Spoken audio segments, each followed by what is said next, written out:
Hi everyone.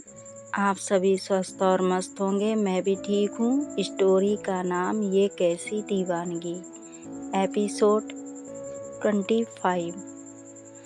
Anju Aruna जी के इतना आग्रह करने के वजह से उनके घर जाने के लिए मजबूर हो जाती है। इधर वेदिका को भी अंदर ही अंदर एक खुशी होती है कि चलो ये हमारे घर पर हम लोगों के साथ रहेगी। इसके पीछे का कारण वो समझ नहीं पाती कि आखिर वो इतनी खुश क्यों है, उसकी खुशी का कारण क्या है। खैर, वहाँ की सारी फॉर्मेलिटीज़ को पूरा करके वेदिका, अंजू और बाकी घर वाले घर चले जाते हैं। अंजू की हालत को देखते हुए अरुणा जी कहती हैं कि बेटा, अभी तुम्हें आराम करना चाहिए। अंजू भी बहुत थकी हुई थी, वो कुछ बोल नहीं पाती। तभी मामी बोल उठती हैं, लेकिन ये रुकेगी किस रूम में? मेरा मतलब है कि गेस्ट रूम में तो अभी काम चल रहा है। अरुणा जी भी थोड़ा सोच में पड़ जाती हैं। वेदिका अपने रूम में जा रही थी। ये सुनकर वो भी रुक जाती है और सुनने लगती है। तब तक नानी कहती हैं, कोई बात नहीं, वेदिका का रूम तो है ही, उसमें ही रह लेगी। वेदिका सुनती है तो नानी जी के पास आकर कान में कहती है, नानू, आपको पता है ना, ये नरबच्ची है, फिर भी इसे आप मेरे साथ रुकने को कह रही हो। नानी भी धीरे से कहती हैं, अगर ऐसा होता तो वो आप यहाँ खड़ा होकर बात नहीं कर रही होती। जंगल में पूरा दिन और पूरी रात बिताई इसके साथ। वो चाहती तो कुछ भी कर सकती थी, लेकिन नहीं, उसने सही सलामत आपको यहाँ तक पहुँचाया। आपका फर्ज बनता है इसके कंफर्ट का ख्याल रखने का। वेदिका कुछ नहीं बोलती। वो जंगल में बीते उन लम्हों को याद करने लगती है जो उसने अंजू के साथ बिताए थे। नानी कहती हैं, अंजू बेटा, आप वेदिका के कमरे में जाकर आराम कीजिए। अंजू कहती है, जी। नानी वेदिका से कहती हैं, बेटा, इन्हें आप अपने साथ अपने रूम में ले जाओ। वेदिका अंजू से कहती है, चलो। अंजू वेदिका के पीछे पीछे चलने लगती है। उसके मन में तो लड्डू फूट रहे थे। उसे विश्वास नहीं हो रहा था कि खुद वेदिका उसे अपने रूम में लेकर जा रही है। वेदिका और अंजू दोनों रूम में आते हैं। वेदिका तुरंत अपने वॉशरूम में चली जाती है। इधर अंजू बहुत थकी हारी हुई थी, इसलिए वो बेड पर जाकर लेट जाती है। जैसे ही वो बेड पर लेटती है, उसे नींद आ जाती है और वो सो जाती है। इधर वेदिका वॉशरूम से फ्रेश होकर आती है तो क्या देखती है कि अंजू आराम से उसके बेड पर पैर पसार कर सो रही है। अंजू ने अपने शूज भी ओपन नहीं किया था, ऐसे ही सो गई थी। वेदिका को पहले तो बहुत गुस्सा आता है, क्योंकि उसे साफ सफाई बहुत पसंद थी। अब अपने ही बेड पर अंजू को शूज पहनकर सोते देख उसका खून खौल जाता है। लेकिन दूसरे ही पल जैसे ही उसकी नज़र अंजू के मासूम से चेहरे पर जाती है, उसका गुस्सा छूमंतर हो जाता है। वो अंजू के पैरों के पास जाकर बैठ जाती है और बहुत धीरे से उसके पैरों से उसके शूज को निकालने लगती है। वो वेदिका जिसे अंजू बिल्कुल पसंद नहीं थी, आज वो उसके पैरों के पास बैठी हुई थी। क्या पहले प्यार की पहली सीढ़ी चढ़ चुकी थी वेदिका? क्या उसके दिल में भी कुछ कुछ होता है वाली फीलिंग्स स्टार्ट हो गई थी? खैर, वेदिका अंजू का शूज रिमूव करती है। इसके बाद उसके पैरों को सीधा करती है। वेदिका भी बहुत थक गई थी, उसे भी बहुत थकान महसूस हो रही थी। वो जाकर अपने काउच पर लेट जाती है। हालांकि उसे प्रॉब्लम हो रही थी, लेकिन वो एडजस्ट कर लेती है। ऐसे ही टाइम बीतता है। शाम का समय होता है। अमन फूलों का एक बुके लेकर वेदिका के घर आता है। अरुणा जी जैसे ही उसे देखती हैं, एकदम जल भुन जाती हैं। अमन कहता है, हाय आंटी। अरुणा जी उसका कोई जवाब नहीं देती और वहाँ से चली जाती हैं। तब तक नानी जी आ जाती हैं। वो अमन से मिलती हैं, उससे बातें करती हैं और पूछती हैं कि इतने दिनों से वो कहाँ गायब था। अमन बताता है कि उसकी माँ की तबीयत ठीक नहीं थी, इसलिए वो गांव गया हुआ था। वो पूछता है कि मैंने सुना था वेदिका को किसी ने किडनैप किया था। नानी बताती हैं, हाँ बेटा, किडनैप तो किया था, लेकिन भगवान का लाख लाख शुक्र है कि उन्होंने मेरी बच्ची को कुछ नहीं होने दिया। अमन बाकी चीज़ें पूछता है।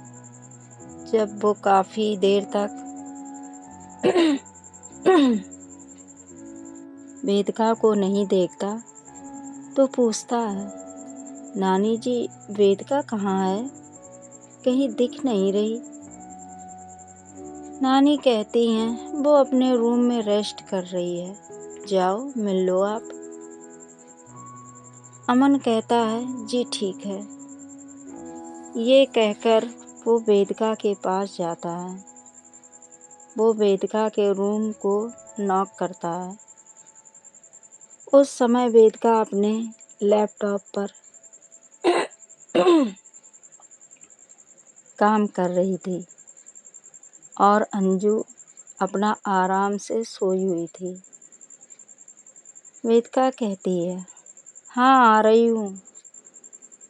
ये कहकर वो उठती है और दरवाज़ा खोल देती है। अमन अपने साथ जो बुके लाया था, वो उससे अपना फेस हाइड कर लेता है और अपने घुटनों पर बैठकर दूसरे हाथ से एक बहुत ही प्यारा सा टेडी आगे करते हुए कहता है, हेलो मिस बेदू, मैं हूँ मिस्टर मीकू। क्या आप मुझसे फ्रेंडशिप करेंगी? वेदिका जैसी ही उस टेडी को देखती है, उसकी खुशी का ठिकाना ही नहीं रहता। वो बहुत खुश हो जाती है। कहती है, यार अमन, तुमको नहीं बता मैंने तुमको कितना मिस किया है। आई एम सो हैप्पी कि तुम फाइनली मेरे सामने हो। इधर अंजू भी दरवाज़ा खुलने के आवाज़ के कारण जग गई थी और वेदिका के रूम का बेड डोर के बिल्कुल सामने था। तो वो जैसे ही देखती है कि एक लड़का अपने घुटनों पर बैठा हुआ है, और उसके हाथ में फूलों का गुलदस्ता है तो उसकी सांसें तेज हो जाती हैं। ऐसा लगता है जैसे उसके दिल पर बिजलियां गिर रही हों। इतने तेज स्पीड से उसकी हार्ट बीट भाग रही थी। वो चुपचाप अपने दिल को थामे हुए देख रही होती है कि वेदिका का रिएक्शन क्या है। इधर वेदिका अमन को उठाती है और उसे जोर से हग कर लेती है। ये देखकर तो अंजू बेड शीट को अपनी मुट्ठियों में भींचने लग जाती है। आज पहली बार उसे जलन हो रही थी। वेदिका को किसी और के साथ इस तरह गले लगे हुए देखकर वो मन में सोचती है कि ये लौंडा कौन है, कहीं वेदिका का प्रेमी तो नहीं है, कहीं ऐसा तो नहीं कि वेदिका लड़कों को पसंद करती हो। लेकिन ऐसा कैसे हो सकता है? वो हमरे साथ जंगल में हमरे इतने करीब थी, वो झूठ कैसे हो सकत है? वो तो हमका यहाँ हमरे गले पर, भोलेनाथ ये का हो रहा है हमरे साथ। इधर अमन वेदिका के हग करने पर एक्साइटमेंट में उसे हग करते हुए ही थोड़ा ऊपर उठा देता है। वेदिका के पैर हवा में होते हैं और वो अमन के गले में दोनों हाथ डाले हुए होती है। हालांकि वेदिका का वैसा कोई इंटेंशन नहीं था, वो बस उसे इतने दिन बाद देखकर खुशी के मारे उसके गले लग गई थी। लेकिन ये बात अंजू को कोई कैसे समझाए। वो इन दोनों की इस पोजीशन को देखकर बौखला जाती है। उसका बस चलता तो वो तुरंत वहाँ से उठकर जाती और अमन को अच्छे से सबक सिखाती। उसके प्यार को इस तरह से छूने की ज़रूरत की। अंजू की जलन इस हद तक बढ़ जाती है कि वो कंट्रोल करने के लिए ओम नमः शिवाय का जाप करने लग जाती है।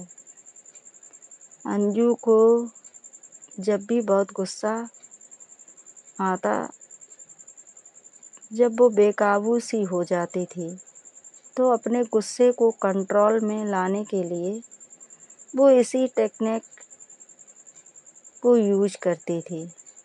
हालांकि हमेशा उसे इस टेक्निक की ज़रूरत नहीं पड़ती थी, क्योंकि वो सामने वाले को तोड़कर फोड़कर अपना गुस्सा शांत कर लेती थी। लेकिन आज जैसी सिचुएशन थी, वो उसमें किसी को तोड़ फोड़ नहीं सकती थी। इधर वेदिका को अचानक ऐसा एहसास होता है जैसे अमन उसे बहुत अलग इंटेंशन से टच कर रहा है। वेदिका के शरीर पर उसके हाथ बहुत गलत डायरेक्शन में जा रहे थे, जिसे वेदिका को फील हो जाता है। लड़कियों में ये एक इनबिल्ट फियर्स होता है। जब कोई गलत इंटेंशन से देखता है या टच करने की कोशिश करता है, तो वो तुरंत जान जाती हैं कि अगला इंसान क्या करने की कोशिश करने लग रहा है। वेदिका को भी ये एहसास हो जाता है। वो अमन के पकड़ से छूटने की कोशिश करने लगती है। अमन को भी आभास हो जाता है कि वेदिका अनकंफर्टेबल फील कर रही है, इसलिए वो भी उसे छोड़ देता है। वेदिका अपने कपड़ों को सही करने लगती है, जैसे कि हर लड़की अनकंफर्टेबल होने के बाद करती है। खुद के कपड़े को ठीक ठाक करने, नजरें चुराने लग जाना, एक्स्ट्रा एक्स्ट्रा। आप सबको ये स्टोरी कैसी लग रही है ज़रूर बताइए, और अगर स्टोरी अच्छी लग रही है तो एक लाइक तो बनता ही है। आगे आप सबकी मर्जी। Bye bye, see you.